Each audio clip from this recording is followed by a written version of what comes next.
Ce podcast a été enregistré à Pod Paris, le festival du podcast. Ce festival vous a plu ? Faites un don sur badgeek.fr. Bonjour à toutes, bonjour à tous, je vous présente Agathe, Vincent, Fabien, Bonjour. Bertie et Thomas. Bonjour à toutes, bonjour à tous. Et oui, cette musique de l'Eurovision, car on va vous parler pendant 1h20 de l'Eurovision, car oui, l'Eurovision, ce sont les JO de la chanson. On est ravis, merci d'être avec nous en direct du Pod Paris et dans la salle publique. Bienvenue dans notre émission 12 points, le podcast qui décrypte l'Eurovision. C'est parti! Finally, our 12 points go to... Our 12 points. The 12 points. The 12 points Nos 12 points. 12 points. go to Go to... Malta. Estonia. Iceland, L'Ukraine. Espagne. Italy. United Kingdom, Austria. France. Et c'est en direct de la belle Villoise à l'occasion du Pod Paris pour 1h20 d'émission sur le thème du phénomène Eurovision que nous commençons ce podcast. Agathe, je sens que tu as envie de me dire un truc depuis tout à l'heure. Non, je te regarde, t'es jolie comme ça. C'est adorable. Bonjour à toutes, bonjour à tous. On est ravis, vous allez voir, vous allez être surpris. L'Eurovision n'est plus ce qu'elle était et c'est l'ambition de notre podcast, c'est de vous parler de l'Eurovision différemment. Mais avant de commencer, je voudrais remercier toutes les équipes du Pod Paris qui ont mis en place ce festival pour la première fois en direct et à Paris. La mise en avant du podcast Nassif sur 2 espaces à la belle Villoise avec des tables rondes, des podcasts en direct comme le nôtre et puis surtout, merci à l'association Bad Geek qui gère tout ça. Bad Geek qui gère tout ça. Merci à la technique qui nous soutient aujourd'hui. Un round of applause pour tout le monde. Et puis à tous les sponsors qui nous accompagnent et dont vous pouvez découvrir les différents stands tout le long de ce festival qui se tient pendant 2 jours. Le Pod Paris est un festival associatif. Vous pouvez également faire des dons pour cette association pendant le festival. Il y a des boîtes aux différents espaces, mais également sur le site podparis.fr, vous trouverez toute la programmation du festival. Alors, avant qu'on commence, est-ce que les amis, vous vous sentez bien aujourd'hui en direct à 10h30 Super bien. le 12 octobre? Évidemment, avec 150 personnes. Le taux de caféine est assez élevé, donc c'est bon. Il n'y a pas de souci. Bertie, comment tu vas? Très bien, Très bien. très bien. Je suis concentrée, Ça se voit. mais je trouve aussi. Alors, l'Eurovision, c'est un phénomène et le phénomène Eurovision, c'est ce dont moi j'aimerais vous parler aujourd'hui parce que, en découvrant ce programme et en lançant ce podcast, on se rend compte que c'est bien plus qu'une émission de télé et moi le premier, c'est un festival organisé chaque année dans la ville haute qui rapporte des millions, qui coûte aussi des millions. Et je voudrais qu'on fasse un rapide tour de table avant qu'on commence pour que vous me disiez en quelques mots, pour vous, c'est quoi l'Eurovision? On va commencer par toi, Bertie, et puis ensuite on revient vers Agathe. Pour moi, l'Eurovision, c'est beaucoup de fêtes. Je trouve que c'est un moment inattendu dans l'année, qui tombe au bon moment, parce que c'est autour du lancement du printemps, qui met de plus en plus de temps à se lancer d'ailleurs, c'est une autre histoire. Voilà, pour moi, l'Eurovision, c'est beaucoup de fêtes et beaucoup de n'importe quoi, on en reparlera. C'est pour ça que je suis là aujourd'hui, pour parler de beaucoup de n'importe quoi. Fabien. Pour moi, l'Eurovision, c'est un grand divertissement qui est le portrait robot de l'Europe à un moment donné, sur le moment précis où il se déroule. C'est plus chic, hein. Ouais, c'est vrai. Mais il est journaliste en même temps. On peut pas dire la même chose, on peut dire des choses différentes. Vincent. Pour moi, ça reste un concours de chansons, donc c'est les voix, évidemment, et tout particulièrement, si vous suivez le podcast, vous le savez, ce sont les hurleuses, bien sûr. Et enfin, Agathe, qui n'y connaît rien. Oui, moi, c'est que vous m'avez obligée à regarder, finalement. Je le subis. Non, c'est pas vrai. J'ai appris à aimer et j'en ai un peu honte. En tout cas, on est ravis. Est-ce que dans le public, vous regardez l'Eurovision? Alors... Vous avez le droit de dire non. Non. Merci de votre honnêteté. Eh bien, on espère qu'à l'issue de cette émission, vous allez y prendre goût et que peut-être vous allez la regarder différemment. Alors, l'Eurovision, c'est le plus gros succès de la télévision hors événements sportifs, puisque chaque année, c'est entre 180 et 200 millions de téléspectateurs qui regardent le programme à travers le monde, et ce, depuis 1956. C'est la plus vieille émission de télévision au monde, et pour ça, je pense que, quand même, on peut saluer la prouesse. L'Eurovision, c'est aussi un nombre incalculable de stars qui sont nées à travers ce concours. Les dernières en date, Lauryn, Maneskin, clairement. Et puis pour les plus anciens, on a qui? Est-ce que vous avez dans le public des noms de stars qui vous viennent en tête, qui auraient participé à l'Eurovision par hasard? Céline Dion, ABBA. La grande Célène. J'entends pas France Gall, mais effectivement France Gall aussi. Car c'était dans ton conducteur, peut-être. Exactement. Mais effectivement, voilà, c'est une émission qui, on l'oublie, révèle des talents sur les chaînes européennes, mais du coup, aujourd'hui, encore plus mondiales grâce aux réseaux sociaux. Et nous, on va essayer de vous en parler comme ça, de manière passionnée et passionnante, on l'espère. Alors, on va commencer. Quel est le moment de ce phénomène Eurovision, pour vous, qui est le plus phénoménal quand je vous parle de l'Eurovision? Et j'aimerais d'abord commencer par Quentin. Et voilà. Et voilà. Et voilà. Quentin n'est pas là. Quentin...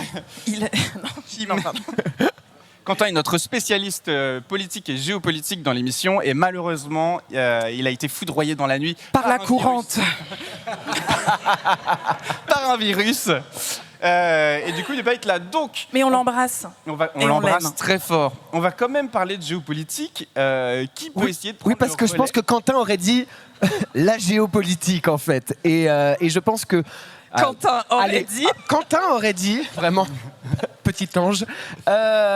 Quentin aurait certainement mis en lumière un moment très fort de la géopolitique à l'Eurovision. C'était en 2016, avec la victoire de la candidate ukrainienne qui s'appelle Jamala, avec sa chanson 1944. Alors, est-ce que ça parle à certains dans le public? On vous montre un petit extrait.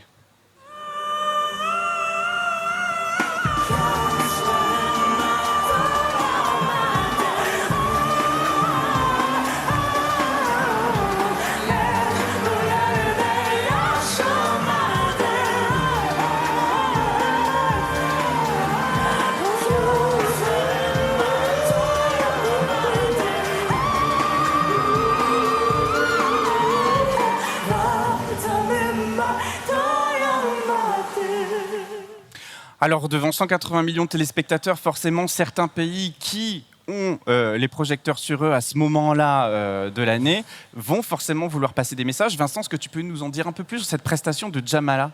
Il faut savoir que donc, du coup, c'est 2016, c'est donc 2 ans après l'invasion russe en Crimée que ça se passe. Et du coup, Jamala arrive avec une chanson. Le concours Eurovision se veut apolitique, c'est-à-dire qu'en fait, on n'a pas le droit de passer des messages politiques, en tout cas à travers les prestations, à travers les chansons.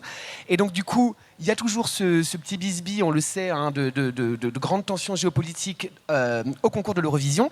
Et donc, du coup, cette année-là, il y a, comme d'habitude, la Russie et l'Ukraine qui se tirent la bourre.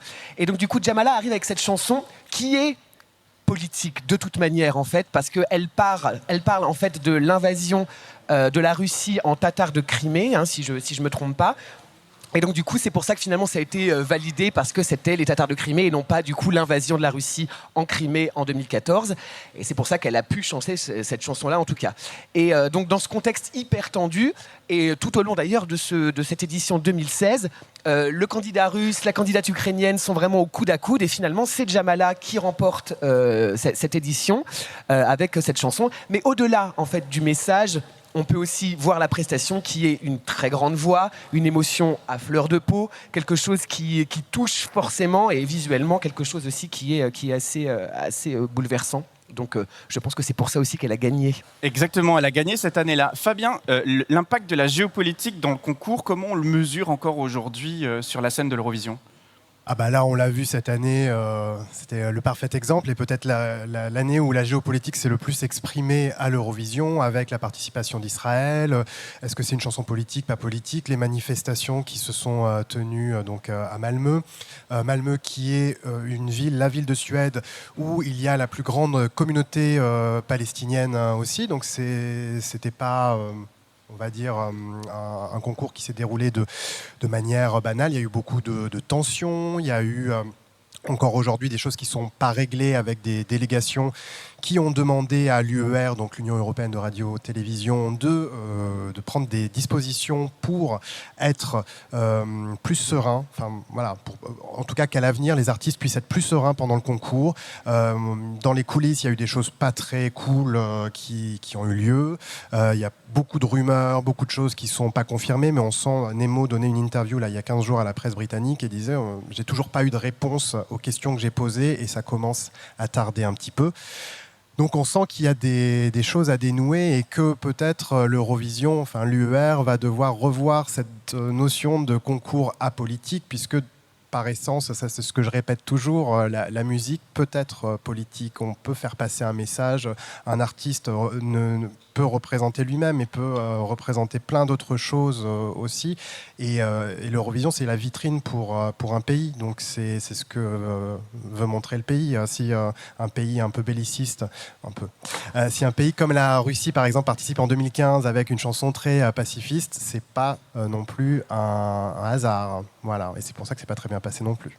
C'est vrai que quand nous, on a été à Malmö l'année dernière pour couvrir l'événement, il faut savoir que du coup, les tensions géopolitiques étaient telles que dans la ville, on a eu l'impression d'être sous un état de siège. Il y avait des militaires de partout, jusque dans les boîtes de nuit ou sur la piste de danse, il y avait des flics qui surveillaient. On n'a quand même pas pu danser tranquille. On n'a pas pu danser tranquille. Non. La géopolitique est très présente dans l'Eurovision, et malgré le fait que le concours se veuille apolitique, nécessairement, la fenêtre qui est donnée au pays de pouvoir s'exprimer pendant un laps de temps et à temps égal sur cette scène, c'est une des rares fois où vous allez entendre parler de la Moldavie, je suis sûr, dans l'année, ou de la Lettonie, ou de la Lituanie. Sinon, personne n'en entend parler autrement qu'à l'Eurovision dans nos quotidiens.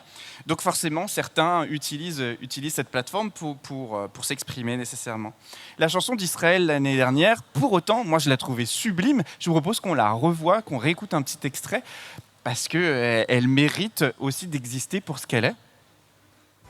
Take it out and leave the world behind. Baby, promise me you'll hold me again. I'm still broken from this hurricane. This hurricane.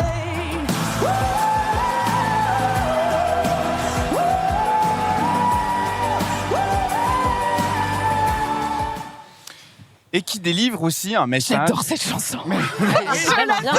Elle est vraiment bien. C'est un truc quand même vachement mainstream qu'on peut entendre à la radio, etc. Ça n'a rien de nouveau, Agathe. Non, mais c'est joli. Oui. Bertie, est-ce que toi, il y a un moment quand tu regardes l'Eurovision où tu dis « Ah, là, ça va juste au-delà de la fête, mais on va nous délivrer des messages géopolitiques qui t'ont marqué ».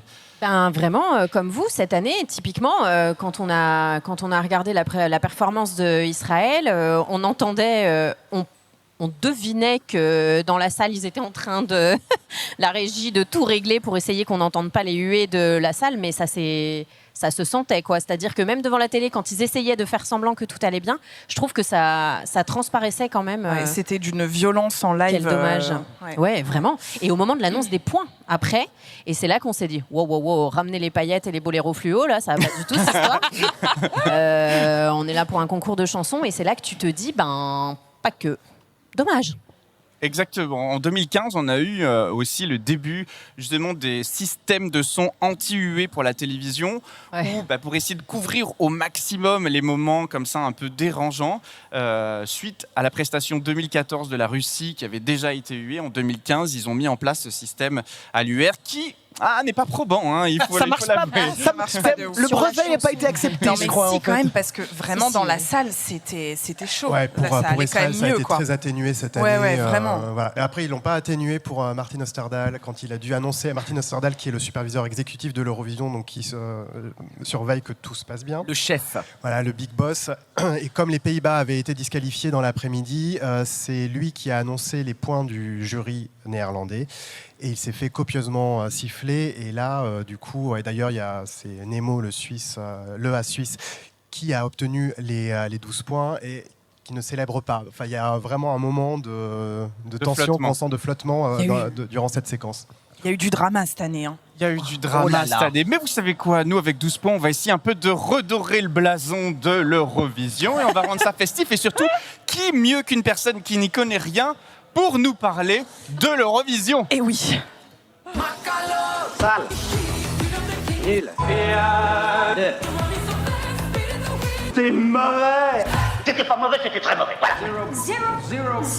Zéro vision. Va à Genève. À balle. À pleine balle. Merci pour ce générique, Agathe. mais attends, c'est nouveau, ça. On applaudit la chronique Zérovision d'Agathe. Je suis obligée de refaire ce jingle tout le temps, c'est infernal. Non mais promis, là, il bouge plus. Alors bienvenue dans ce Zérovision, la chronique pour ceux et celles qui n'y connaissent rien, comme moi. Oui, parce que je vous vois dans la salle, toi tu n'y connais rien par exemple, comme vous, mais attention, je vous comprends, j'étais comme vous avant. Donc c'est la minute storytelling. J'ai fait ma première dans ce podcast un jour de mai 2022 quand mon bon ami Vincent me dit « Dis-moi Agathe, on aimerait une voix féminine dans le podcast pour la table ronde avant l'Eurovision. » Je réponds donc « Mais Vincent, tu es mon bon ami. » Acting. Tu sais bien que je n'aime pas l'Eurovision. Et à lui de me répondre « Non mais justement, c'est très bien. » Eh ben on n'a pas été déçus du voyage. Globalement, je trouve qu'on nous sert beaucoup de soupes ringardes. Moi, j'ai marqué Suède, c'est chiant. Il y a des trucs où tu souffres quand même. Je trouve ça honteux. Enfin, c'est une daube. Et puis, ça chante pas bien. Une merde qui reste dans la tête. Ah, quelle daube, quelle daube, quelle daube, quelle daube. Mais toi, Thomas, t'as la foi. Moi, il y a une meuf qui fait ça dans mon podcast, mais je la fais jamais revenir. Alors, merci Thomas, parce que finalement, je suis encore à vos côtés, à faire l'ouverture du... Putain, je tremble. À faire l'ouverture du Pod Paris comme si j'étais devenue une pro. Non, mais les gars, quand même, on a carrément écrit un bouquin sur l'Eurovision. On en fait quoi de mon syndrome de l'impostrice? Et dire qu'on a été édité avant mon tout premier roman intitulé Deux filles et un string. Alors, c'est la réédition salée de 4 filles et un jean. Vous vous rappelez? C'est les 4 copines qui s'échangeaient un jean pendant tout un été. Et bah, 2 filles et un string, c'est comme mes sœurs, comment mes sœurs s'échangeaient un mec pendant 10 ans. Alors, c'est pas un roman fiction, c'est un vrai témoignage de vie. Je vais d'ailleurs recontacter Editis à ce sujet. Hein. Je pense qu'après notre bouquin sur l'Eurovision, ils vont me signer direct. Bref, mon rapport à l'Eurovision a changé et ça me perturbe complètement. Je me mets à passer des chansons en boucle, à me passionner pour l'histoire de la langue du peuple sami et à savoir enfin pourquoi l'Australie fait partie de l'Eurovision. Je suis tellement perturbée que j'ai repris une vie sexuelle. J'attendais des applaudissements, c'est pas grave. Merci. Merci. Mais ce n'est pas le changement le plus détonnant de cette année, non, non. Après de nombreux micro-trottoirs où j'ai entendu les passants me dire que non, je regarde pas l'Eurovision c'est ringard, non, je sais pas qui c'est Slimane, et aussi, tu veux bien me sucer? Non, c'est faux, personne m'a dit ça, personne ne m'a fait cet honneur. Eh bien, figurez-vous que c'est le tout premier micro-trottoir rempli de gens qui connaissent l'Eurovision.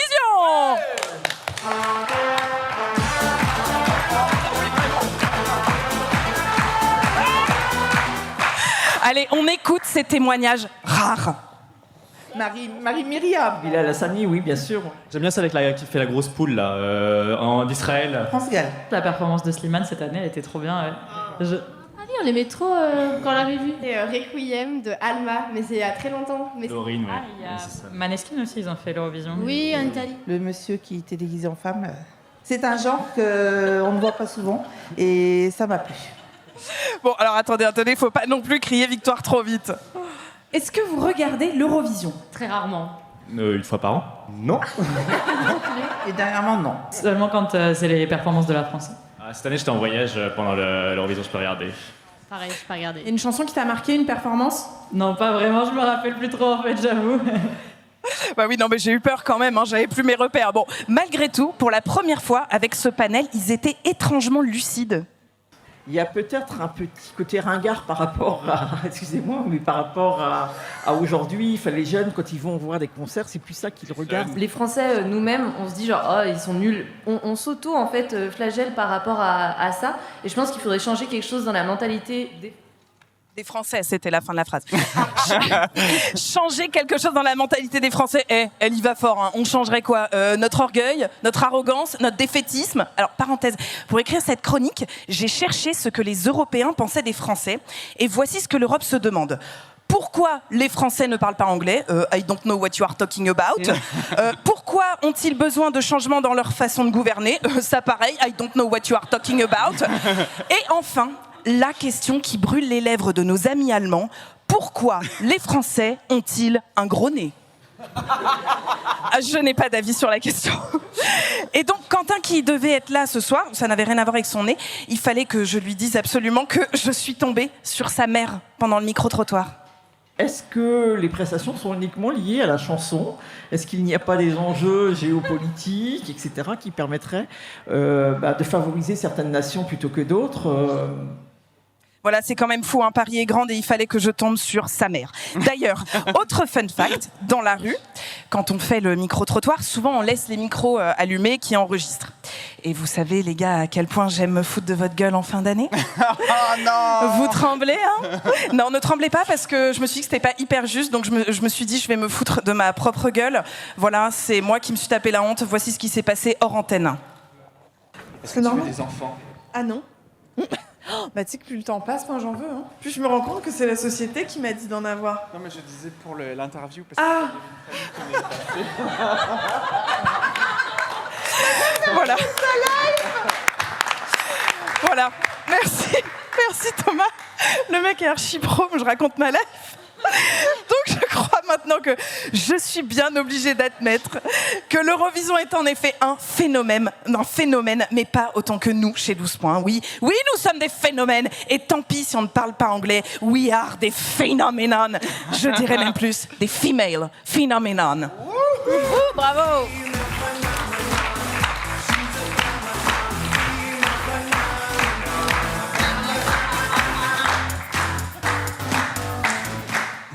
Eh bien, c'était la chronique Zéro Vision d'Agathe.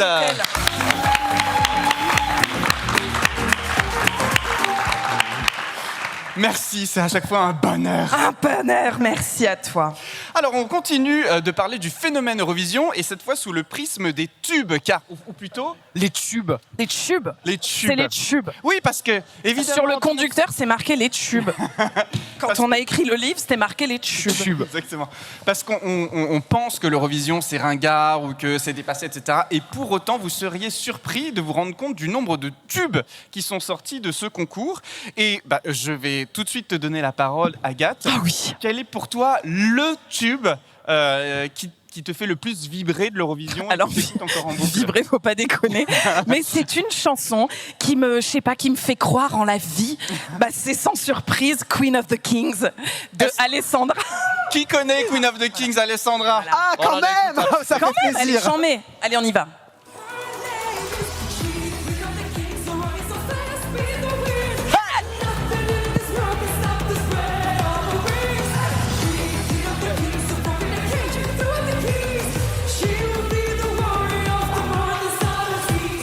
Putain, c'est pas terrible. Hein.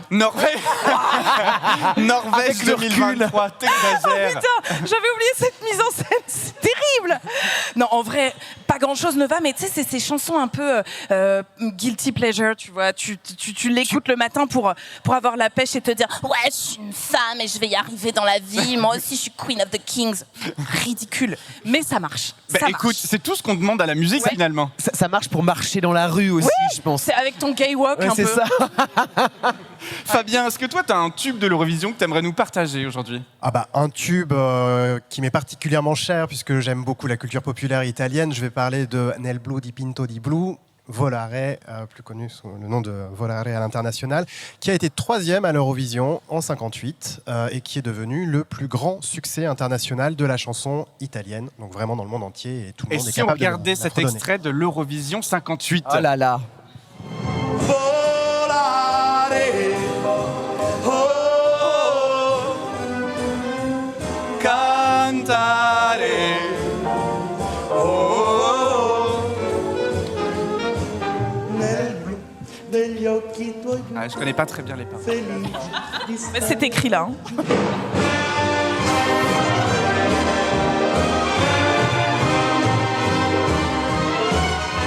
L'orchestre. Ça change avec tout, l'orchestre, ça change tout. Faites revenir l'orchestre, bordel. Qui apprend que Volare est issu de l'Eurovision ce matin? Oh, On va commencer c'est à vous bien. emboucher un coin. C'est parti, on continue. Bertille, est-ce que toi, tu as des tubes de l'Eurovision? Berchi, t'as des tubes ou pas? Ouais. Bien sûr. Eh bien, moi, c'est l'éternel cha-cha-cha, mais plutôt de force que de gré, parce qu'à force de l'avoir entendu chez moi, cette chanson a généré un plébiscite totalement inattendu. Et donc, du coup, écoutez, à force de l'entendre, l'offre a créé la demande. Qu'est-ce que tu veux que je te dise? On en regardera sans doute un petit extrait tout à l'heure dans la rubrique dédiée. Vincent, est-ce que toi, tu as Une un rubrique tube? dédiée aux choses que j'aime. Oui. Mais j'ai bien fait de venir à toi. J'ai hâte qu'on parle de ta partie parce que je pense qu'elle va satisfaire grand nombre dans cette salle. Vincent, est-ce que toi, tu as un tube de l'Eurovision que tu voudrais nous partager? Oui, mais moi j'ai plein de tubes. Mais pour rejoindre Agathe, j'ai un tube pour marcher dans la rue. Ah. Et c'est la participation de l'Australie en 2018. C'est Jessica Mauboy avec We Got Love. Et je vais dire, vraiment, quand on rentre un peu bourré, c'est mal. En Vélib, le Ne soir, buvez pas. avec les L'alcool est écouteurs, dangereux pour c'est très mal. Et bah ça, tu le mets à fond, et bah t'es chez toi en 2-2. Écoutons cette chanson.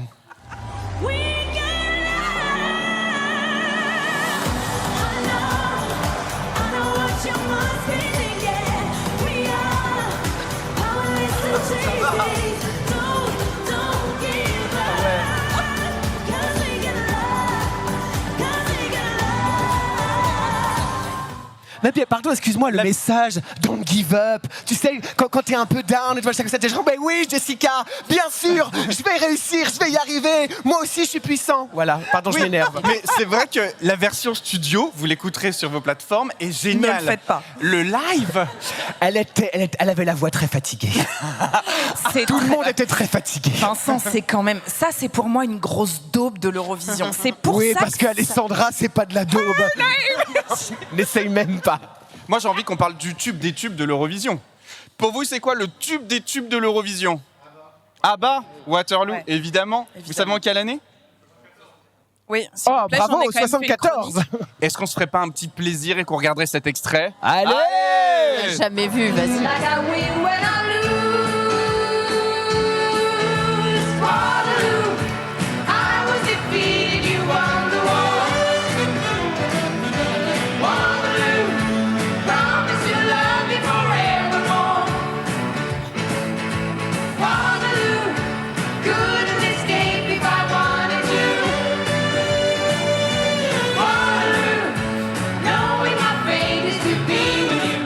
On voyage. Ah, on voyage. On voyage dans le temps et on se fait surprendre par l'Eurovision. Vraiment, qui découvre qu'ABBA avait fait l'Eurovision ce matin? Oh la Ah là là, vache, on bien. adore. On continue. Encore un petit tube comme ça et peut-être plus présent. Ah non, j'allais dire France Gall. Ah, Non, France tu Gall. veux pas. Bah oui, France Gall avec Non, mais je comprends.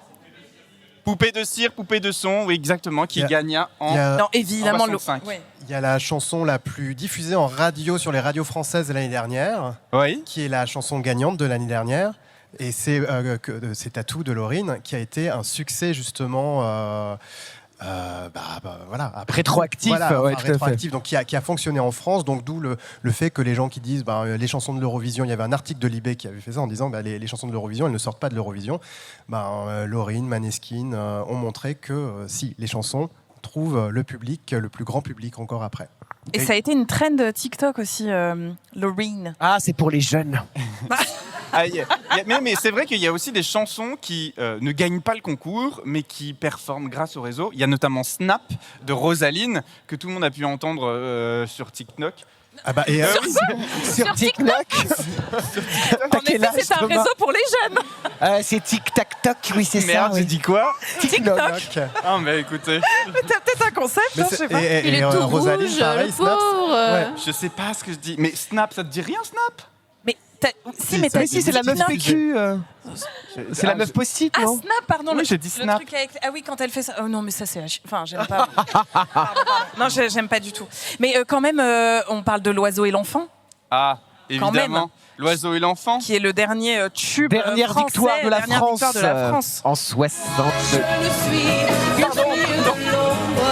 Qui voit briller l'étoile du soir, toi mon étoile qui tisse ma monde, viens allumer mon soleil noir, noir la misère, les hommes et la guerre, qui croient tenir les rênes du temps, pays d'amour n'a pas de frontières, pour ceux qui ont un cœur d'enfant. Mais ça me fait chialer. 1977, Vincent. Oui, merci de m'avoir coupé le la Non, c'est pas grave, tout va bien. Tout va bien, Thomas. Mais on peut enchaîner aussi avec un autre tube, si tu souhaites. Allez, un petit dernier. Allez, un petit pour la dernier, route. c'est la Grande Céline. Ah non, mais La Grande Céline qui a gagné avec Ne partez pas sans moi. Je suis sûre que Thomas, il voulait parler d'autre chose. Il voulait parler de son tube. Ça s'est vu, ça s'est vu. J'ai vu la déception dans son œil, je te connais, Thomas. Effectivement, je voulais profiter de ce public pour vous partager mon tube. Ah, bien sûr. Bah, vas-y, Mais enchaîne. oui, effectivement, Céline Dion, qui nous a tous émis aux larmes avec l'hymne à l'amour, doit sa carrière à l'Eurovision. Et ça, quand même, j'aimerais qu'on applaudisse. Bravo Céline. Avec sa chanson Ne partez pas sans moi. Et repris par la Starac, qui reprend ce soir. Ce soir. Merci TF1 d'être sponsor de cette émission. On aimerait bien. Alors, oui, le tube, pour clore ce petit chapitre. Ton tube. Mon tube. Ton tube, Thomas. C'est Chanel Espagne. Non, mais d'accord. Pourquoi ça se marre? Tu voulais griller la grande famille pour parler de Il sera diffusé dans le conducteur. Ah, mais donc il y a que très peu de tubes qui sont censés être diffusés. Il a quand même mis sera diffusé. Oui. Donc vas-y Thomas, fais-toi plaisir. Voilà, On sait qui est le boss. Pour mon plaisir, je vous souhaite découvrir Chanel et je vous invite à l'écouter sur les plateformes. Oh, le petit mouvement de barbe à la fin. Le petit mouvement de barbe. Oh, c'est une espagnolade, comme on les appelle. Alors, est-ce qu'on pouvait faire plus gay que ma prestation de slow-mo? Je suis pas sûre. Difficilement. Eh bien, justement, je tiens... Ah, quelle transition! T'as vu la transition? Mais quelle transition phénoménale. incroyable! Incroyable, incroyable. On va vous parler de l'Eurovision qui devient aussi un lieu vraiment de représentation des minorités LGBTQIA+, et du rôle qu'elle a de plus en plus dans la représentation de cette culture, ou en tout cas de l'émancipation de cette minorité-là. Et pour ça, Fabien, je te donne la parole car tu es un peu spécialiste de ces sujets dans ton média 20 minutes. Est-ce que tu peux nous parler de l'apparence, en tout cas du sujet LGBT à travers le prisme de l'Eurovision? À travers le prisme de l'Eurovision, oui. Là, je partirais peut-être par un exemple. Il y a 10 ans, c'était la victoire de Conchita Wurst, qui chantait Rise Like a Phoenix pour l'Autriche, donc drag queen, surnommée la femme à barbe, etc., qui a vraiment, je pense, fait basculer l'Eurovision dans une ère différente, avec un focus qui était beaucoup plus fort, une nouvelle attention médiatique qui s'est portée sur le concours. Elle a été par la suite ambassadrice elle a parlé au Parlement européen, elle a rencontré Ban Ki-moon, enfin, elle délivrait son message de paix, d'ailleurs un message qui était pro-LGBT, enfin, pour sa communauté, mais pour toutes les personnes qui se reconnaissaient dans le message qu'elle avait envie de porter. Et c'est vrai que cette victoire a été portée et reflète à la fois ce qui traversait l'Europe à ce moment-là, c'était la question notamment du mariage égalitaire. La France l'avait mis en place une année plus tôt. D'autres pays allaient suivre, comme l'Allemagne ou le Royaume-Uni. Je crois que le Royaume-Uni, c'est 2014 ou 2015. Et en même temps, il y a des pays plus conservateurs, notamment en Europe centrale, qui commençaient à voir apparaître une progression des mouvements populistes, extrémistes, avec des lois anti-gays qui allaient arriver. Mais donc voilà, l'Eurovision, et on peut dire que l'histoire LGBT de l'Eurovision, elle commence dès le premier concours en 1956, puisque Dany Dauberson, qui était l'une des candidates représentant la France, était lesbienne. Il y a eu ensuite la victoire en 1961 de Jean-Claude Pascal, pardon, voilà, avec Nous les amoureux, qui est une chanson qui parle d'un couple homosexuel, et c'était tout dans le sous-texte. Personne à l'époque ne captait que c'était ça le sens de la chanson, enfin, ou très peu de gens, enfin, les gens qui avaient envie d'y voir vraiment le vrai sens, voilà, de comprendre, sinon ça passait pour une belle chanson d'amour, voilà, oui, une chanson d'amour, et voilà. Mais donc déjà dès 1961, il y avait aussi ce thème-là qui l'a emporté. Je vous propose de regarder cette archive. Nous les amoureux, il paraît que c'est l'enfer qui nous guette, ou bien le fer et le feu. C'est vrai, les imbéciles et les méchants nous font du mal, nous jouent des tours. Pourtant rien n'est plus évident que l'amour. Nous les amoureux, nous ne pouvons rien contre eux. Ils sont 1000 et l'on est deux les amoureux. Et alors, pourquoi l'Eurovision particulièrement devient une plateforme pour la communauté LGBT ? Qu'est-ce qui fait que spécifiquement ce concours rayonne et devient un peu une icône dans la pop culture LGBTQIA+. Alors, il y a plusieurs raisons qui l'expliquent. On peut parler d'une sensibilité particulière d'une grande partie de la communauté gay, notamment à tout ce qui est pop culture, diva, musique, etc.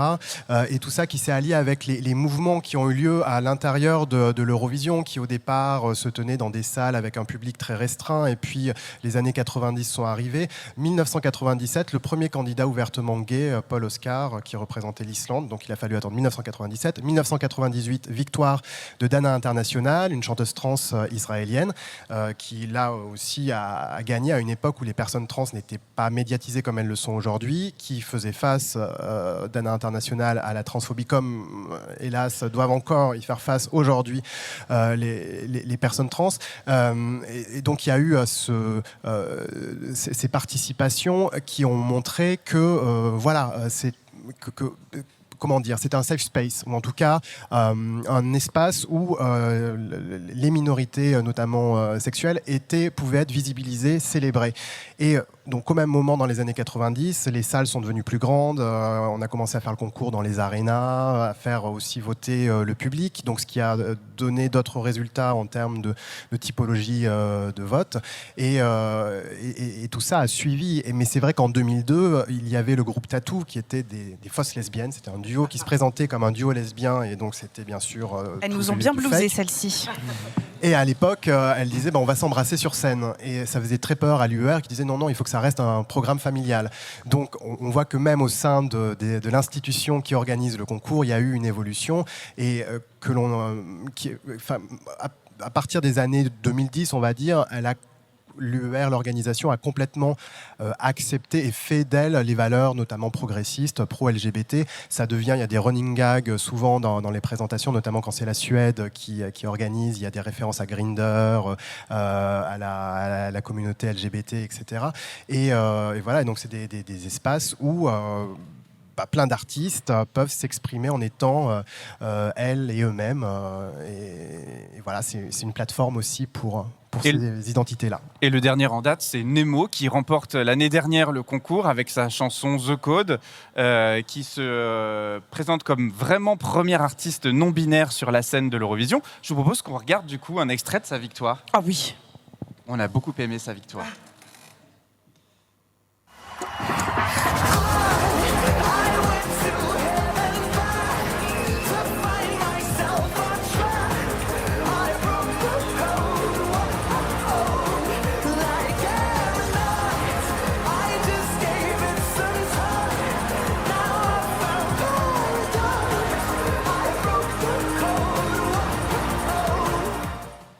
C'est toujours aussi bien. Hein. C'est toujours aussi bien. Cette jupe couleur pêche.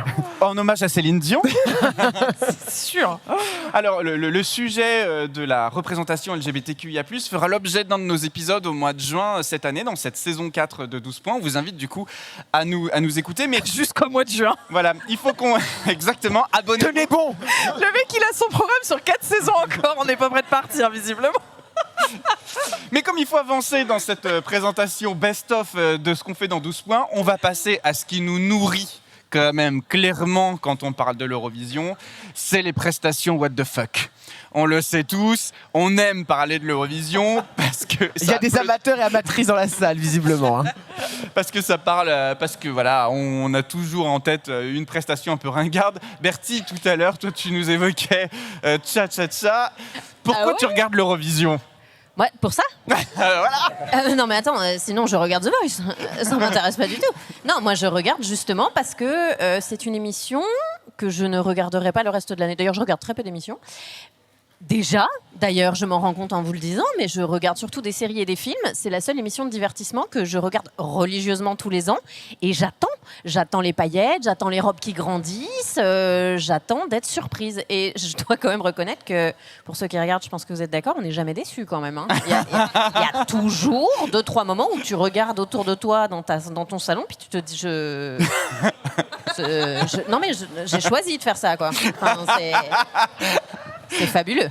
Alors, ce qui est très vrai aussi, c'est qu'il y a le ringard assumé, qu'on appelle camp dans la définition, mais il y a aussi le ringard qui est juste pas de nos codes français, européens, puisque c'est un concours qui s'ouvre à plein de territoires et c'est le moment où on se rend compte que ce qui plaît à l'Est ne plaît pas forcément à l'Ouest. Est-ce que ça plaît vraiment ? Et inversement. À l'Est, même à l'Est, est-ce que ça plaît vraiment ? Non mais c'est vraiment intéressant, la diversité du concours apporte ça. Et quand on le regarde avec ce prisme-là, on se dit, c'est pas que ringard, c'est juste que peut-être eux, ils trouvent ça bien. Petit décalage culturel. Petit décalage culturel. Non, mais tu essaies trop de vendre le concours. Tu essaies trop fort. Je trouve que c'est pas ringard, c'est bizarre. Tu vois ? Est-ce que tu veux une au hasard comme ça ? On a eu 2-3 exemples où je trouve qu'on a critiqué la mise en scène de Queen of the Kings, bon, à juste titre. Mais enfin, on a quand même vu d'autres choses qui étaient un peu... Enfin, je sais pas, les oiseaux, machin, Marie-Myriam, c'est pas fou en termes de mise en scène non plus. Ouais, mais pareil, 77, quoi. Ah bah oui, non, d'accord. Mais je pense que c'est pas ringard, c'est juste... c'est n'importe quoi. Mais ça plaît. Je pense que l'Europe aime ces trucs-là. Faut quand même pas oublier que l'Eurovision, ce qu'on regarde nous, c'est la finale du concours. Ça veut dire que tous ces gens ont passé les demi-finales. Parce que le ringard chelou, c'est pas souvent parmi les pays qui sont qualifiés d'office, le Big Five. C'est souvent des pays qui candidatent. Et donc l'Europe se dit, peut-être que c'est l'Est, peut-être que c'est pas nous. N'empêche que l'Europe se dit pop, il faut que ça passe en finale ce truc-là, quoi. Donc, il se passe quelque chose. Je ne suis vraiment pas seule à aimer ce genre de moment, clairement. Je te veux dans mon équipe. Voilà. Alors, est-ce que toi, le mec en cigare, t'as une prestation que tu voudrais qu'on mette à l'écran là pour montrer un peu, illustrer ce chapitre ? Oui, alors moi j'avais pensé à Verka Serdushka, mais je pense que vu qu'on parlait de slip, faut quand même recontextualiser parce qu'il y a eu des mecs en slip, ce qui ne sont pas là. Mais moi j'aime bien Verka Serdushka parce que je ne sais pas si vous savez qui c'est dans la salle, mais quand on aura montré l'extrait, vous saurez qui c'est parce que juste c'est une ambassadrice qui revient genre tous les ans. C'est-à-dire que dans tout le moment de la préparation, quand tu mets ta télé en attendant que ce soit l'Eurovision, on nous remontre tout le temps Verka Serdushka dans des extraits et machin et dans les numéros dont compte les votes et tout ça. Donc, je pense que ça représente 2007, l'Ukraine. 2007, 2007 déjà, ouais.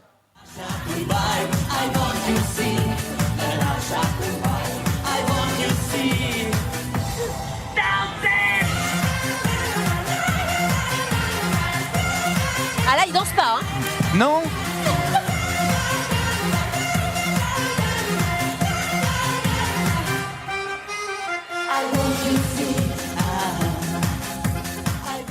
Ben moi, tu vois, c'est l'Eurovision contre laquelle je me bats.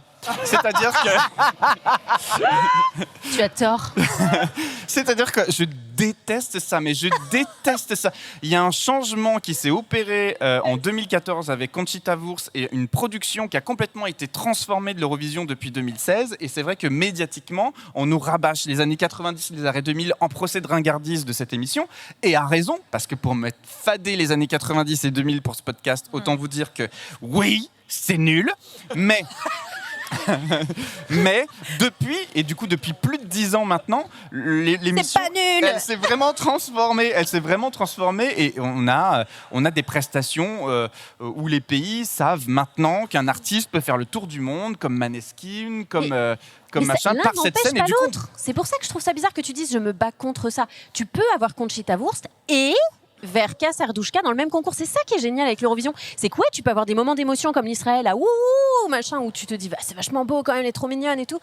Et ça chante bien et tout. Et en même temps, il y a deux mecs en slip qui pédalent. C'est ça, oui. Je vois de quoi tu veux parler parce qu'en fait c'était cette année et pour moi ça c'est non, tu vois. Je comprends, mais je veux dire, la beauté de l'Eurovision, c'est que tu as l'opportunité de voir dans la même soirée du top et du flop. C'est un bop ou flop en live, tu vois. Enfin, vraiment, genre sur 4 heures. Oui, mais alors pour revenir à la prestation Slow Bar de cette année, c'était quand même, la mise en scène était plutôt bien faite. Le C'était la Windows 80. Finlande du coup. Non, mais c'était rigolo. Le principe, c'était pour ceux qui ont pas vu. montre. Ah bah oui. Ah bah tu l'as, si tu l'as, si oui. on a les images. Ça me fait beaucoup rire, moi.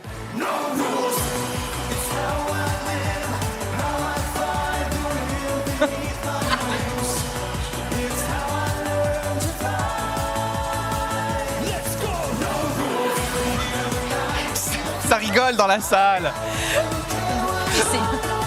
Je sais pas comment vous gardez votre calme, moi je trouve ça hilarant, quoi. Après, c'est nul à chier, bien sûr, mais il n'y a pas de débat. Déjà, un bout de fesse, ça marche toujours, de base. Non, mais alors, pour l'avoir vu en live, il a un slip cher. Pour, voilà. La chanteuse elle dit La chanteuse La chanteuse Non, laisse tomber. Ah, cher, oh putain. Oh, t'es dans le what the fuck, merci. Mais n'applaudissez pas ça, bon sang. Vincent, est-ce que toi, il y a une chanson What the fuck à l'Eurovision dont t'aimerais qu'on parle? Non. Mais j'en ai plein en fait, mais j'en avais mis une, mais elle est pas si bonne. Mais on peut parler par exemple d'une prestation qui est considérée comme what the fuck, mais qui a gagné du coup l'Eurovision. C'était en 2006, la Finlande, Lordi avec Hard Rock Hallelujah.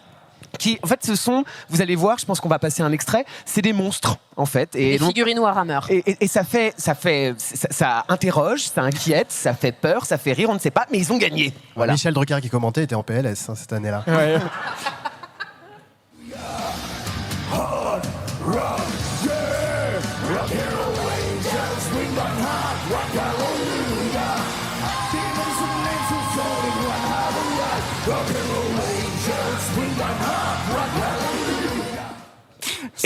Et dire que c'était l'année de Carola. Ah, Carola qui est une hurleuse. Oh, la transition. Et on passe au nouveau chapitre, celui que tu affectionnes particulièrement, Vincent, qui est celui des hurleuses. Car à l'Eurovision, évidemment, quand on a le micro et qu'on monte sur cette scène devant 180 millions de téléspectateurs, on a le droit aussi de chanter. Oh là. Putain, la danse, le chant, Thomas, tu donnes tout aujourd'hui. Je vais passer le casting pour représenter la France très bientôt. Bah oui, parce que comme le disait Bertie, elle qui attend les moments what the fuck à l'Eurovision, moi j'attends les voix, évidemment, et j'adore quand ça bug, j'adore quand il y a ce côté un peu trop too much, de trop de sucre, de trop machin, et la robe qui vole, et la wind machine qui est et les cheveux qui volent, et la note qui est comme ça, machin et tout. Moi, c'est ce que j'affectionne quand on vous particulièrement. disait que le concours plaisait à la communauté LGBT. Je ne vois pas du tout de quoi tu parles. Je trouve que tu t'aventures sur un terrain très glissant. Terrain terreux. Mais oui, en effet, les grandes voix font partie de l'Eurovision, et souvent, on a vu des stars aussi avec des très grosses voix participer à l'Eurovision pour défendre leur pays, et souvent moi c'est les prestations que j'affectionne. Alors attention, parce qu'il y a des bonnes hurleuses et puis il y a des mauvaises hurleuses, et les mauvaises hurleuses, ça c'est pas possible. C'est à dire que quand la note est mal maîtrisée, quand quand c'est trop, des fois c'est trop en fait, et on se dit bah non, stop quoi. Mais oui, parce qu'en fait on l'oublie, mais c'est un concours en direct. Et les chanteurs se doivent, dans le règlement, de chanter en direct. Du coup, c'est ça qu'on aime aussi avec l'Eurovision, c'est d'être un peu fébrile lorsque, aux 3 premières notes, on se dit « Ah, est-ce que ça va passer ou est-ce que ça va pas passer ?» Surtout qu'il y a forcément des disparités entre la version studio et la version en live. Mais il faut savoir aussi que le concours Eurovision est un concours exigeant pour les artistes. C'est-à-dire que au-delà du fait d'avoir passé déjà les sélections dans leur pays, etc., ils sont sur place pendant 2 semaines, ou alors ils n'arrêtent pas de répéter, il y a des répétitions sans cesse tous les jours, etc. Au bout d'un moment, la voix fatigue. On l'a vu cette année avec Slimane, qui représentait la France, qui le jour même du concours avait la voix complètement pétée, et finalement... Dieu inventa la cortisone et il nous a délivré une superbe prestation à la fin. Est-ce que tu as une hurleuse? Tu voudrais qu'on passe là? Alors, écoute, moi, pour parler de l'Australie, on va dire, allez, l'Australie 2016, il y a un petit bout de bonne femme qui est arrivé comme ça sur un... Ah oui, c'est un petit bout de bonne femme sur un cube énorme dans une robe Swarovski étincelante. Elle est un peu dans ma catégorie, pardon. Quoi? Elle est un peu dans ma catégorie. avec sa robe. Absolument pas, je ne vois pas du tout de quoi tu parles. C'est Dami Im avec The Sound of Silence. Keep calling, calling, keep calling, calling. To the sound of silence, and it beats to the sound of silence, and it beats to the sound of silence.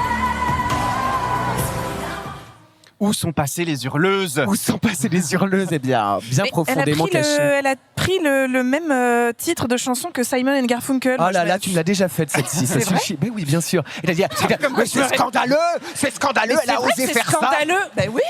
Bah tu vois, et je suis cohérente avec moi-même, ça me rassure sur ma santé mentale.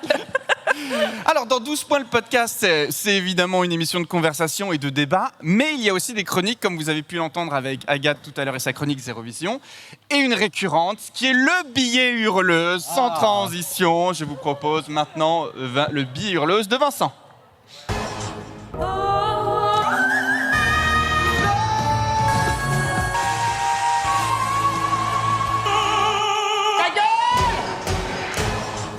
Eh bien, aujourd'hui, mes chers collègues, chers auditeurs et auditrices, chers membres déchaînés de l'assistance. Ouh, Vincent, je t'aime. Merci. Comme vous avez pu le constater, on peut raisonnablement dire que ceci est un épisode best-of. The Golden Menu. Car oui, si nous avons gentiment accepté l'invitation, que dis-je, l'honneur qui nous est fait d'ouvrir le Pod Paris Festival, c'est bien pour faire rayonner l'aura de l'Eurovision aussi fort que Sirosport, aussi puissant qu'un concentré de pet de vache trouant la couche d'ozone. Alors pour celles... Non mais calmez-vous. Pour celles et ceux qui ne me connaissent pas, ben moi c'est Vincent, et ma spécialité dans ce podcast qui décrypte le grand concours de chansons de l'Eurovision, ce sont les voix. Car oui, on a souvent tendance à l'oublier, cette émission est avant tout un concours de chansons.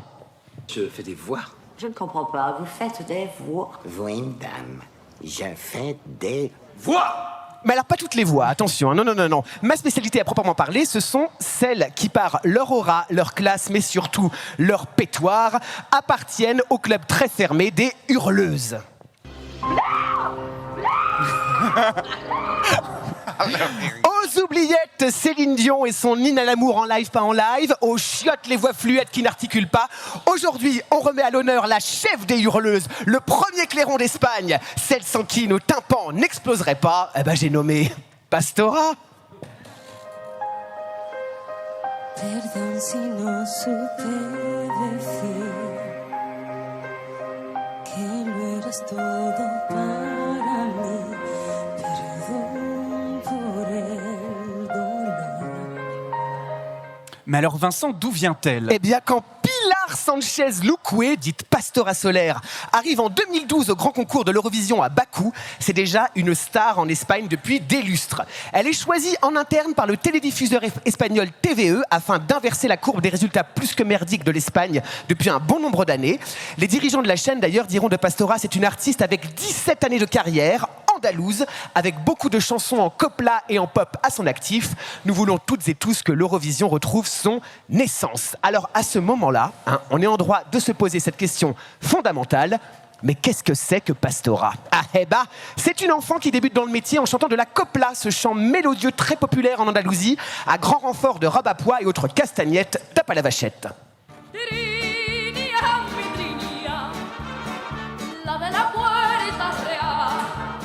Pour le plus grand plaisir d'Agathe, c'est également en 2000 une jeune femme d'une vingtaine d'années qui vit bien avec son temps, ses sonorités oubliées et ses robes bariolées.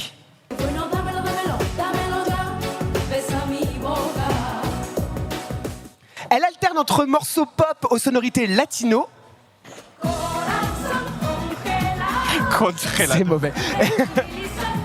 Et des power ballades où son pétoir fait trembler le frigo.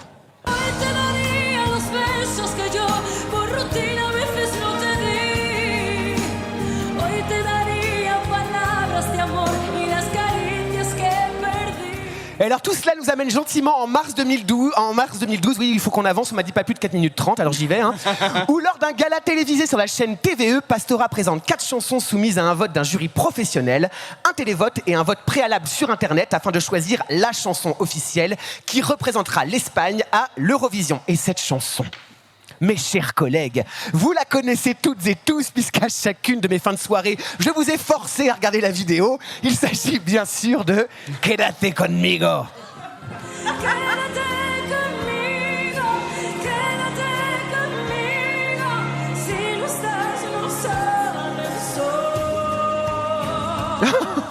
Alors Vincent, parle-nous un peu de cette prestation à l'Eurovision 2016. 2012.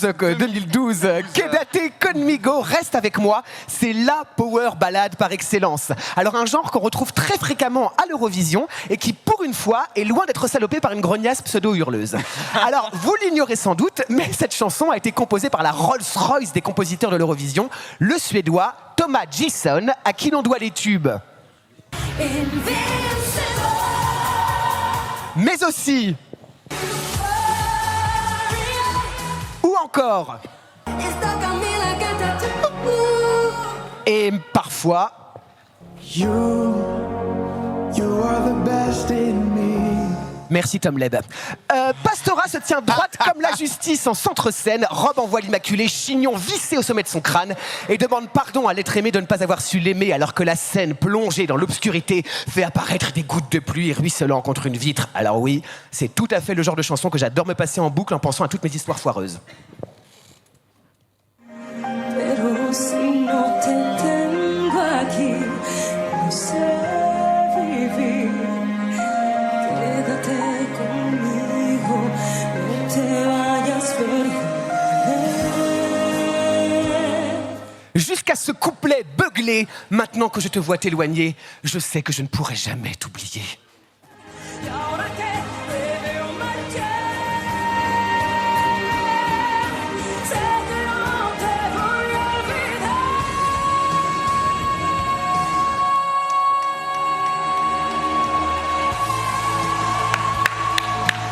Alors les chœurs débarquent, la scène s'illumine de mille feux, la wind machine est branchée sur le mode ouragan Milton. C'est fort, c'est puissant, c'est cheesy, c'est pompier, c'est too much.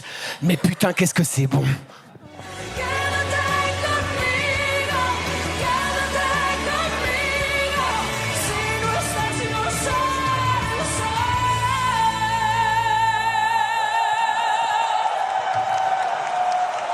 Hop, assiste au lit. Heure du décès, 21h58, rideau. Alors on aime ou on n'aime pas, mais une chose est sûre, Pastora, elle ne se ménage pas. Elle vit sa chanson si bien que même si, comme Quentin, on ne sait dire en espagnol que patatas bravas et chupame la polla, on comprend ce qui se joue. Outre l'interprétation, il faut souligner que la voix de Pastora résonne comme un putain de CD. Alors c'est pour moi, et je ne cesserai de le répéter, la performance parfaite, toute Eurovision confondue. Vraiment, je suis très objectif. Ce soir-là, Pastora passe en 19e position et finit 10e du classement, ce qui est bien mais pas top, mais qui cette année pouvait battre Lauryn et son Euphoria. Et alors depuis, qu'est-ce qu'elle a fait, Pastora? Depuis, tu penses, après une pause de 3 ans qui permet à Pastora de devenir maman, bien sûr, elle nous revient en 2017 avec un nouvel album qui la place au sommet de la chaîne alimentaire des hurleuses jambon ibérique, avec ce single qui reste à ce jour, je pense à toi, Quentin, ton préféré. La tormenta.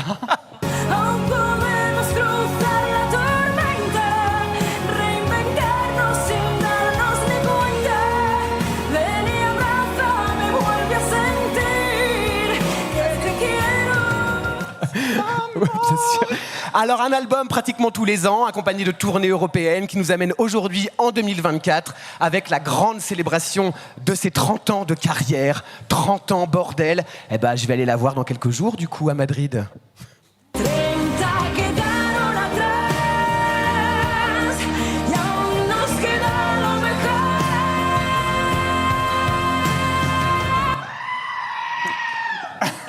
Alors 12 ans, 12 ans, c'est long quand on y pense. Moi, je me pose souvent la question de savoir ce qu'il faut faire pour qu'une relation dure. De ce qui permet de ne pas se faire rattraper par le quotidien, d'être l'un à l'autre, comme le disait très justement La Fontaine, un monde toujours beau, toujours divers, toujours nouveau. Eh bien, je dois dire que j'ai trouvé la solution. Ça s'appelle l'amour unilatéral. Car Pastora ne le sait pas, mais c'est certainement ma plus longue relation. Et en disant ça, eh ben, je me rends compte que mon célibat risque d'être encore un peu long.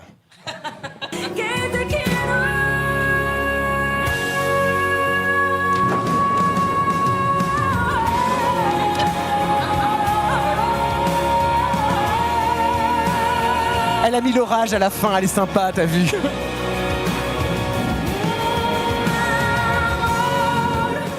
Bravo! Merci!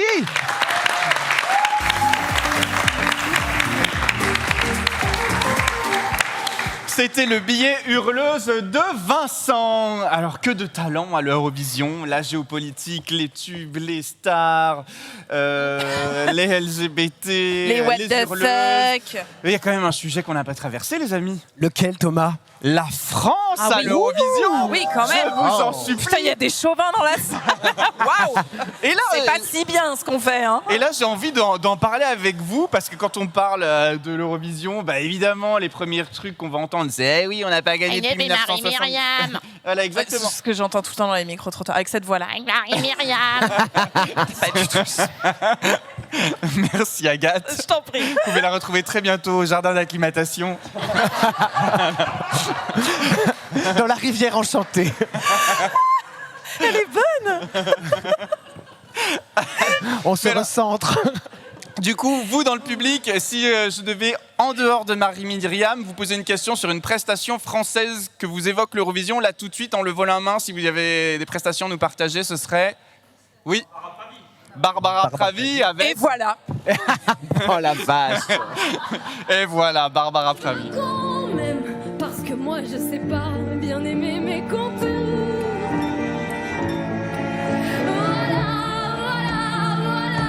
Voilà qui je suis. Me voilà même si mise à nu c'est fini. Me voilà dans le bruit et dans la fureur aussi. Regardez. Barbara Pravi qui finit 2e en 2021. Passé à ça. On est passé à ça. Et à qui on doit la création de ce podcast, messieurs, dames, sachez-le. Sachez-le, parce qu'en fait, quand Barbara Pravi est arrivée 2e, moi, à l'époque, j'étais chez mes parents pour le 3e confinement. Je regardais ce programme avec ma mère, comme je ne l'avais pas fait depuis les années 90. Et Quentin et Vincent, en fait, adorent l'Eurovision. Les vieilles du Muppet Show. C'est ça. Adorent l'Eurovision, et on a eu l'habitude, en 2017-2018, de faire ces soirées apéro ensemble chez eux. On est là avec nos grilles. Ah là là, et qui va Ils sont là avec leur sangria. Je pense que c'est sangria. Et quand Barbara Pravi manque de gagner l'Eurovision, d'un seul coup, tous les médias en parlent. Et je me dis, mais il y a un truc. Moi, je veux faire un podcast, tac. Ni une ni deux. Je les convainc de faire un podcast autour de l'Eurovision parce que je me rends compte qu'il y a de la matière. Parce qu'en fait, tu nous as juste foutu devant un micro pour qu'on dise les mêmes conneries qu'on disait sur le canapé, en fait. C'est ça, exactement. Et du coup, grâce à Barbara Pravi, qui n'a pas gagné l'Eurovision, 12 points est né. Merci à elle. Ouais. Si tu nous entends. Alors, deuxième prestation de l'Eurovision. Est-ce que certains ont envie de nous partager de la France? La France. Slimane. Slimane, on en parlait tout à l'heure. Et on a entendu une connerie. On a entendu Jonathan Serrada. Oui, non, peut-être pas. Non, on l'a pas non. dans les rushs, de toute façon. Mais oui, Slimane, l'année dernière, qui nous a représenté avec sa chanson Mon amour et ce a cappella dantesque. Je vous propose qu'on regarde rapidement un petit extrait. Si tu ne viens pas, je t'attendrai.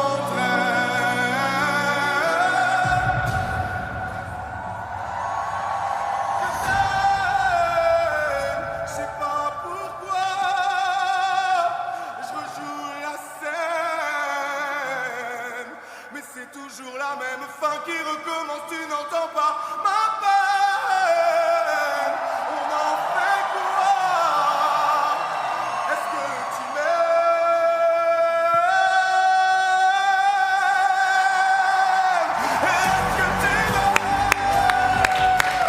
Ah, les poils, hein? Ah oui, Ah ouais, ça marche toujours, toujours hein, aussi ouais. bien. Ça marche toujours, hein. Et alors, qu'est-ce que ça dit, Fabien, de la participation de Slimane pour la France à l'Eurovision dans la prise de conscience de France Télé de l'aura du concours? Alors, la prise de conscience, elle est venue notamment en 2015, quand Nathalie André, alors chef des divertissements, était chef de délégation. Enfin, on se rappelle de ce qu'on a envoyé en 2015 Et ou pas voilà, et justement, arrive avec, Attention. n'oubliez pas, une chanson qui n'est pas mal chantée. Lisa Angel a de la voix, mais c'est parce qu'il faut envoyer au concours. Et après coup, Nathalie Surtout en Autriche. Voilà, surtout en Autriche, c'est vrai que... Alors, pour vous la faire courte, c'est une chanson qui parle de la guerre 14-18. Et donc, du coup, voilà. Et c'est une hurleuse également, mais une hurleuse très chevrotante. Voilà, et donc qui est produite par Patrick Sébastien, d'ailleurs. Bah, merci. Merci à lui. Et donc voilà, et Nathalie André se dit à ce moment-là, bon bah j'ai compris en allant au concours, j'avais une image du concours de ce que ça devait être et de ce qu'il fallait envoyer, et j'ai vu sur le concours ce que c'était en termes de production, de propositions, notamment pop, etc. Et dès l'année d'après, elle convainc Amir d'aller représenter la France. Il y a eu un changement de chef de délégation, mais c'est Amir qui représente la France, qui finit 6e avec J'ai cherché, qui est devenu un tube. Et puis, à partir de ce moment-là, au gré des changements de chef de délégation, il y a eu cette prise de conscience qu'il n'y avait pas de fatalité pour la France de toujours terminer dans le bas du classement, qu'à l'Eurovision, la France n'est pas particulièrement attendue plus qu'un autre pays, mais c'est juste qu'il faut envoyer la bonne chanson qui saura trouver son public et qui est capable d'abord de plaire au public national, au public français, pour pouvoir plaire à l'étranger. Sinon, on ne peut pas faire les choses de manière inverse en disant ça ne marche pas en France, mais ça va marcher ailleurs. C'est très rare que ça fonctionne comme ça. Et c'est vrai que la réflexion de l'artiste et la chanson qu'on doit présenter sur la scène de l'Eurovision ne doit pas plaire aux Français. Elle doit plaire aux autres pays européens. Et c'est pour ça que Barbara Pravi a cartonné, parce que c'était Edith Piaf-like, c'est tout ce que les Européens attendent de la France. Et on a des épisodes qui s'appellent l'Eurovision vue de l'étranger, où autour de la table on fait venir des francophones, mais issus de différentes nationalités, et qui viennent nous dire, voilà, moi dans mon pays, comment est perçu le concours. C'est toujours la même réponse. Hein. Ah, nous, on veut de l'amour, on veut de l'amour, on veut de l'amour, on veut de l'amour de la part de la France. Oui, mais le truc, c'est ça, c'est que Barbara Pravi, elle a fait carrière aussi après en France. Enfin, la chanson a marché. Voilà, c'est pas une chanson qui passe beaucoup en radio, parce que c'est pas forcément une chanson radio-friendly, mais elle a trouvé son public, et je pense que les gens l'identifient. Là, elle fait même du cinéma, elle sera dans le dernier film de Claude Lelouch. Donc voilà, il y a eu aussi, ça a été un tremplin, ça a donné un nouveau souffle à sa carrière, l'Eurovision. Donc, mais il faut quand même que le public français soit derrière, et je crois qu'on l'entendait dans le micro-trottoir, il y avait quelqu'un qui disait si on sent que la France peut faire une bonne performance, on regarde. Et donc je pense qu'il faut, quand on sait qu'on a une équipe forte, c'est comme au JO, qu'on a des chances de médaille, on va être tenté de regarder peut-être davantage que si on sait que c'est pas pour nous. Exactement, et il y a des chansons auxquelles on croit, on y va. Par exemple, Bilal Hassani, la France y croyait vraiment. Bon, finalement, ça a un peu floppé avec sa chanson Roi. Ça chantait pas très bien. Ça chantait pas très bien. J'aime beaucoup Bilal, mais ça chantait pas de ouf. Ça, il avait la voix fatiguée, et puis il était très soutenu par sa communauté en France, qui lui a permis notamment de gagner la sélection, puisqu'il y avait un télécrochet pour désigner le candidat de l'Eurovision cette année-là. Donc voilà, mais c'est vrai que ça ne s'est pas parachevé à l'international. En face de Emmanuel Moire et de Chimène Badi d'ailleurs. Voilà, C'était la même pour la sélection française. Ouais, tout à fait. Et autre prestation française marquante, vous les amis que vous quand on a fini dernier, non? Tant qu'à faire. Lesquels? Le seul dernier. Twin. C'était horrible. Bah oui, mais là, c'est pour montrer un exemple du coup, de tout ce qu'on est capable de faire. De tout ce qu'on est capable de faire en termes de merde. Et donc, du coup, en 2014, on envoie un groupe qui a gagné la sélection française, qui s'appelle Twin avec Moustache. Vous allez voir, le beat est une ressucée de Papa Outé de Stromae, mais en nul. Il est important de ne pas finir l'émission sur cette chanson, j'annonce. Ah non. Moi je voulais une moustache, une moustache, une moustache. I wanna have a moustache, a moustache, a moustache. Quel rit à vos bigotés, je veux suivre, je veux savoir, j'ai assez cool. C'est la même année que Conchita Wurst. Voilà. Tout à fait. C'est quand même triste qu'ils finissent même pas dans la catégorie what the fuck. C'est-à-dire que tant qu'ils y étaient, ils auraient pu se déguiser en moustache géante. Enfin, je veux dire, pourri pour pourri, ils auraient pu nous faire un truc fun au moins. Même pas. Oui, c'est vrai. Mais c'est vrai que l'ironie de dommage. l'histoire, c'est ils chantent Je voudrais une moustache alors que la gagnante a une barbe. Oh, joli. Donc, Qui connaît la prestation? Tout le monde connaît la prestation de Conchita Wurst ou pas dans le public? T'as envie de Qui ne finir connaît avec pas? Levez la main. On va vous la montrer Ah bah parce oui. que quand même, Parce qu'on va pas un finir sur classique moustache. de l'Eurovision. Je suis bien obligé Et on là. fait pas you. Bah, on en a parlé, du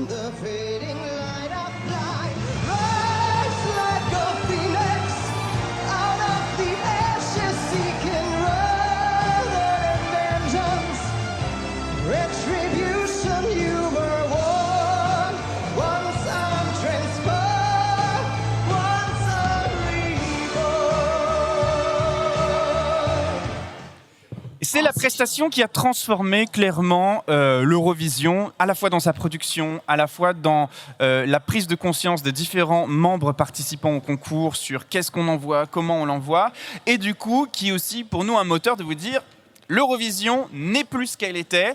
Vous, Bertille, t'es pas d'accord avec moi? Si, c'est plus ce que c'était parce que c'était triste. Enfin, c'était un peu terne, quoi. Donc Ouais. non, c'est plus ce que c'était, mais il y a de tout. Il y a un peu de tout. Il y a un peu de tout. Regardez. Pour la France, une dernière participation avant de clore le chapitre France. Bah, Amir, non, quand même. Allez, Amir, j'ai cherché. Qui a sonné la transformation de la prise de conscience de France Télé et de la participation dans le concours avec J'ai cherché. Et qui a fait de Amir une star. Hein. Et qui a fait d'Élodie Gossuin une rostar.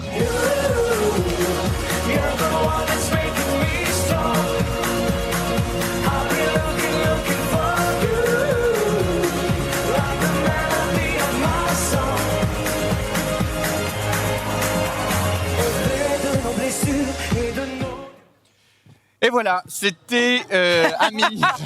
Et voilà. C'était Amir. Alors, les amis, mesdames, messieurs, dans le public, l'émission va bientôt se terminer. Il nous Oh reste non, quelques c'est minutes à passer dommage. ensemble.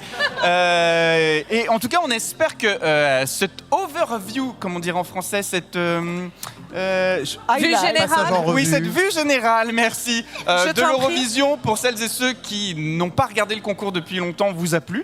On espère que le ton de notre podcast... 1, 2, 3. Le ton de notre podcast vous a plu parce que c'est clairement ce que vous pouvez retrouver chaque semaine sur les plateformes de streaming, évidemment beaucoup plus dans les temps Eurovision à partir d'avril et mai. Nous, 12 points, on a une actu à vous partager qui est assez folle pour nous. Elle est phénoménale. Elle est... Oh là, tu l'as. Et oui, effectivement, les éditions hors collection nous ont demandé de les accompagner sur l'écriture d'un livre qui sortira le 17 octobre prochain et qu'en exclusivité pour le festival Pod Paris, nous avons disponible à la vente tout à l'heure entre midi et 2. Et voilà, on est très très fiers de Idée ce cadeau livre. pour les fêtes. Oui. Non, mais c'est vrai, il faut le dire, on y a mis beaucoup de cœur, d'encre et de sang. De larmes. Non, mais voilà, on est très fiers de cet objet. Exactement. Très bizarre, j'ai l'impression de faire du téléshopping. Et vous allez pouvoir y retrouver, avec la musique derrière, vraiment téléshopping, vous pouvoir y retrouver un peu les thématiques qu'on aborde dans le concours, dans le podcast, c'est-à-dire on va chercher à parler de l'Eurovision différemment. À travers la linguistique, à travers la géopolitique, on l'a vu, l'économie autour de l'Eurovision aussi, on a un épisode qui est dédié. Et voilà, en juin, ce sera la LGBT, mais tout au long de l'année, on va continuer à développer les thématiques autour de l'Eurovision pour un peu ouvrir notre prisme et notre champ d'analyse possible. Et après, on reste dans l'Eurovision, donc ça reste fun et sympa à écouter. Fun with flags and fags. Voilà. Donc ce livre Eurovision, C'est pour Quentin qui est la pas là. petite histoire du grand concours qui raconte l'Eurovision différemment, écrite par toute l'équipe de 12 points le podcast, disponible en exclusivité. Et tout à l'heure. préfacé par l'inénarrable Fabien Randall qui est avec nous ici. C'était un plaisir. Non, mais je tiens à dire que j'ai reçu le livre en avant-première et c'est vraiment, voilà, le résultat. C'est parfait. C'est un super cadeau, vraiment pour les fêtes et même pour les anniversaires, etc. Et même si vous n'êtes pas a priori fan d'Eurovision, vous allez apprendre plein de choses parce que voilà, c'est pas que de la chanson l'Eurovision. Et il a vraiment j'étais très heureuse de voir qu'il avait vraiment une couverture en carton. Non mais tu vois, du coup il peut tenir. Non mais c'est vrai. C'est vraiment le téléshopping. Ça. C'est vraiment le téléshopping. Mais non mais regarde, hop, il tient, tu vois, c'est beau. Merci Agathe. Je t'en prie. 12 points, le podcast qui décrypte l'Eurovision est disponible sur toutes les plateformes de podcast, sur Apple Podcasts, Spotify, Deezer, Podcastic, toutes les plateformes. N'hésitez pas à nous suivre si vous avez aimé découvrir notre émission aujourd'hui en direct du Pod Paris. Suivre également le podcast sur les réseaux sociaux Instagram, X, Facebook, oui. Twitch. Twitch, exactement. YouTube. Nos émissions, on les enregistre en direct sur Twitch, YouTube également. On compte sur vous, TikTok. mettez-nous 2 étoiles. C'est vraiment C'est TikTok. C'est vraiment la meilleure récompense que vous pouvez nous donner pour nous donner de la force et continuer à progresser. Voilà. Un grand merci aux équipes de Pod Paris qui délocalisent pour la première fois ce festival sur la capitale. J'ai eu l'occasion d'y participer à Rennes, mais ils le font également dans d'autres villes qui sont Rennes, oui c'est Rennes, Castres et Paris. Voilà, donc on les félicite. Merci à la Bellevilloise de nous accueillir. Il y a 2 espaces ici au-dessus pour des podcasts tout le week-end. Oui, c'est vrai qu'on n'est pas habitué. D'habitude, on est moins habillé que ça à la Bellevilloise. Oui, car on y fait la fête à la Bellevilloise. Mais là n'est pas le sujet, puisque ce week-end, c'est plein de podcasts que vous allez pouvoir découvrir. Je vous invite à rester présent toute la journée aujourd'hui et également demain dimanche pour découvrir le podcast de la Semoire, le N'importe Q, sur toutes les thématiques, podcast trans demain au même endroit ici par exemple. Et surtout, ceux qui nous suivent sont une table ronde consacrée au podcast au service de la représentation et des causes sociales. Voilà, ça va avoir lieu juste après nous. Merci à toutes et tous d'avoir été présentes et présents pour 12 points. De vous êtes levés. C'est hyper sympa, on est hyper touchés. Un samedi matin. Merci, applaudissez-vous.